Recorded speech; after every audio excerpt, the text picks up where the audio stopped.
Hi guys, I hope you're well. Today I thought I'd do part 2 of my stress series, and this episode is looking at what causes stress and how you can cope with it. Now, if you didn't see part 1, I will link it up here, but it is an intro into this video of what we can do to help combat stress. And now we're going to dive a little deeper and look more at what causes stress and what you should do about those causes. So this video will be split into 2 parts. The first part is things to limit and the second part is things to utilize. So obviously things to limit are things that you shouldn't do or look at as often as you may do right now, because it could be included into your stress receptors. And things to utilize are things that help combat that. So are things that will help you feel relaxed, feel happy, and just less stressed overall in life. And as I said in the first part, stress can cause death. Like literally, stress is a leading cause of death because it shows up in so many other ailments like heart attacks, strokes, depression, anxiety, etc. So yeah, if you can combat stress, then you'll have a longer, happier life. And to be honest, it can be quite easy to do. I always say that it's as if I'm in an ignorance bubble because I don't really look at the news and stuff like that, but I know that I am someone who gets anxiety quite easily, and if I look at that sort of stuff, it's just going to make me freak out and think like the world's going to end. And so yes, it may be seen as ignorant to some people, but really it's just safeguarding myself and my mental health and my physical health too, because when I'm stressed, I don't want to eat well and I don't want to exercise, and that's no good for anyone. So there are 3 things that you need to limit to help you avoid stress, and that is the news, substances, and high sugar, high fat foods. Now, in this day and age of social media and fast food and all that sort of stuff, everything's so convenient and right in front of you that these 3 things are very easy to find. Everyone looks at the news because they do. It's on their Twitter feeds, it's on their Reddit threads, it's just shoved in their face from left, right, and center. And what can you do about that? So for me, I only look at things that I want to look at that are relevant to me. So for example, if something is happening in a different country that isn't immediately affecting me, then I try and distance myself from it. And yes, you may think that's ignorant, but why should I be worried about something that, say, if we lived in a time prior to social media, we wouldn't even know what was happening. I often say about the world wars, people didn't know about bombing and stuff unless it happened on their front lawn, because the news was slow, so they wouldn't even know that something happened for 2-3 days later, or even that evening over the radio, but they wouldn't know it in real time. And that means you have less fake news, you have less people over speculating and making mountains out of molehills. And I think in the news as well, they like clickbait headlines, they like things that cause a trauma response in people and cause people to worry. So you rarely see good news, and I think that's what we need to fill our lives with more, is the good news, because there is a lot of it out there, they just don't get the clicks. The next one is substance. So that could be smoking, that could be drinking, that could be drugs, that could be anything that is categorized as a substance. Now, I don't smoke, I don't do drugs, but I used to drink alcohol. And I noticed, if you saw my Tenerife vlogs, when I was over in Tenerife, I only drank on the first night, and then I didn't drink again. I only have 0 sugar fizzy drinks in my life. I don't have full sugar fizzy drinks. And so I was finding in the evening, if I needed that pick-me-up, I wouldn't go for a wine or a cider or spirit. I would just have a full sugar Coke and I'd be buzzing off the walls as if I was drunk, but I wouldn't have that hangover the next day, and it was great. So I won't lie to you, I am looking at ways to cut down my alcohol intake, which, to be fair, is probably once every 4 months I go on a night out or something. But even then, I hate the feeling of missing out on another day the next day because you're hungover and feeling rubbish. And so for me, drinking is definitely something that I just don't really have an interest in anymore. I'm interesting enough without alcohol, and I enjoy having my weekends where I can actually enjoy myself and do things and not just die in bed. And the last one is high sugar, high fat foods.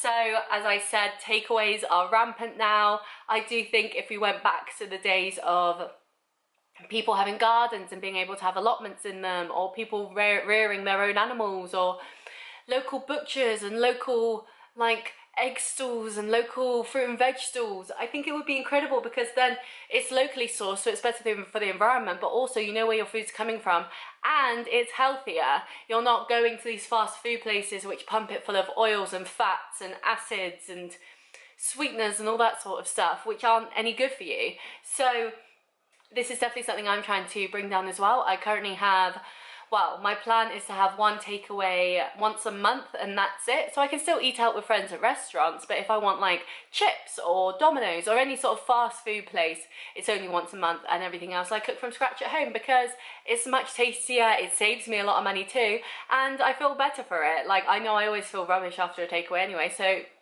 much like the alcohol, what's the point in divulging into it if I'm just going to feel rubbish?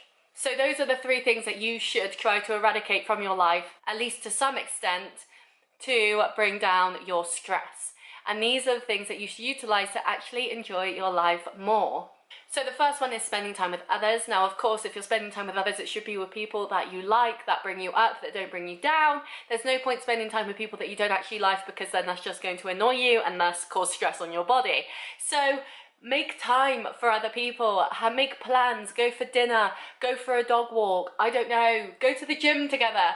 Just do things that involve other people, because it's really nice to connect with them, and to realise that sometimes the things that you think aren't really that strange or that out there, and there are other people that feel that way too, and you can feel that connection and have that bond, and it's really, really nice. So definitely utilise other people. Make sure that they understand where you're coming from, where you're at with your mental health, your physical health, whatever, and see if they can help you, because so often we feel like we go through so much in life alone, when actually if we just spoke to people, we'd realise that everyone's kind of in the same boat, and we're all just trying to struggle on together.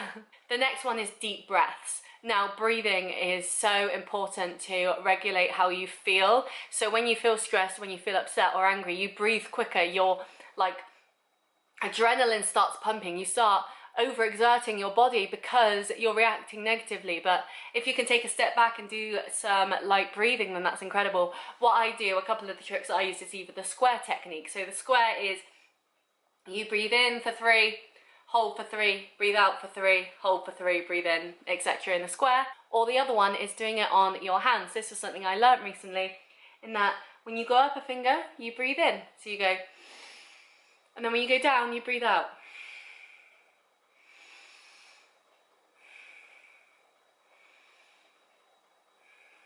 And so on, and that can really help you calm down and regulate your breathing and stop the stress receptors in your body firing. Because, and I don't know how true this is, but it's something that I stand by and refer to a lot, because it helps me stay calm and grounded, is for every 1 minute of stress you have in yourself, your immune system has 30 minutes. So if you have 5 minutes of stress, suddenly you've got hours of stress in your body that's just not going away. And so you can never feel completely calm or happy, because your body's literally in fight or flight mode for no reason. And so that's something that really helps me in staying grounded and staying as calm as I can, because I don't want to cause that stress on my body. The next one is stepping outside. So we all know how important vitamin D is. I take vitamin D gummies because in England we never get enough vitamin D. Nature is lovely. You get to breathe some fresh air, you get to hear the birds sing, you get to see animals, it's lovely. The sun is great, just everything about that is such a mood booster. So getting out, even for say half an hour a day, just going for a walk is absolutely incredible, because it can make all the difference to how you feel, and it can completely change your mindset. Because if you've had a stressful day at work in the morning, you can then take that stress into the afternoon very easy. But if you go for a walk, say on your lunch break, instead of just sitting around and, I don't know, going on your phone or on your laptop or whatever, then you can completely change your mindset from who you were in the morning to who you were in the afternoon, because you've had that break, because you've had that time to step outside, get away from everything and just relax. And it is absolutely amazing. The next one is hydration. Now, I am absolutely terrible at hydration. Literally, I do not drink enough. I have a 900 milliliter bottle that I drink out of, and I make sure that I drink at least one of those every single day to make sure that I am hydrated enough. And Literally, being dehydrated is awful. It wrecks with your voice, it wrecks with your throat, it makes you feel terrible, it gives you headaches. So make sure you are hydrated, literally most important thing, especially as we're coming into the summer months now.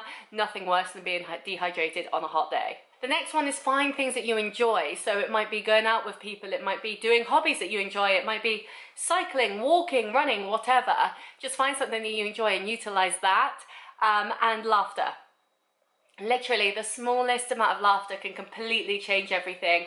There's no way that you can feel sad while laughing. It just makes you feel incredible. So definitely at any point that you can get, if you find something funny, enjoy it. It might be the stupidest thing.